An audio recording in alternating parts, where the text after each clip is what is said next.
ఇండస్ట్రీలో don threequel కు సంబంధించిన చర్చ చాలా రోజులుగా జరుగుతోంది.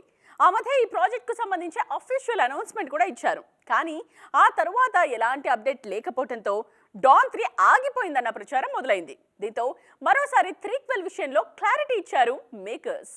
డాన్ 3కి సంబంధించి అఫీషియల్ అనౌన్స్మెంట్ ఇచ్చిన మేకర్స్ టైటిల్ లోగోతో పాటు ఈ సినిమాలో డాన్ పాత్రలో షారూక్ కి బదులుగా మరో హీరో నటిస్తున్నారన్న క్లారిటీ ఇచ్చారు.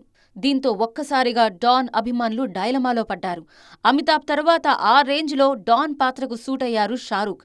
అందుకే మరే హీరోను ఆ రోల్లో ఊహించుకోలేకపోతున్నారు. అఫీషియల్ అనౌన్స్మెంట్ తర్వాత డాన్ 3 విషయంలో గట్టిగానే ట్రోలింగ్ జరిగింది. జస్ట్ టైటిల్ మాత్రమే రివీల్ చేసిన షారూక్ లేని డాన్ ఫ్రాంచైజీని చూడలేమంటూ కామెంట్స్ చేశారు ఫ్యాన్స్. ఆ తర్వాత ఈ ప్రాజెక్టుకు సంబంధించిన అప్డేట్స్ ఏవీ లేకపోవడంతో ఆడియన్స్ రెస్పాన్స్ ను దృష్టిలో ఉంచుకొని డాన్ 3ని పక్కన పెట్టేశారు అన్న డౌట్స్ రేజ్ అయ్యాయి. తాజాగా ఈ మూవీ విషయంలో మరోసారి క్లారిటీ ఇచ్చారు మేకర్స్. డాన్ 3 పక్కాగా ఉంటుందన్న మేకర్స్ నెక్స్ట్ ఇయర్ జూన్ లో ఈ మూవీ సెట్స్ మీదకు వెళ్లనుందని అనౌన్స్ చేశారు.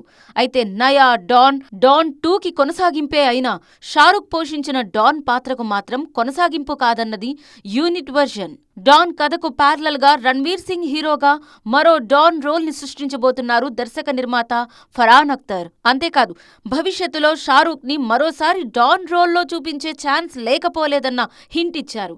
డాన్ యూనివర్స్ రెడీ అవుతుందన్న న్యూస్ వైరల్ కావడంతో డాన్ 3లో షారూక్ సినిమాకు సంబంధించిన రిఫరెన్సులు ఉండే అవకాశం ఉందంటున్న న్యూస్ కూడా ట్రెండ్ అవుతోంది.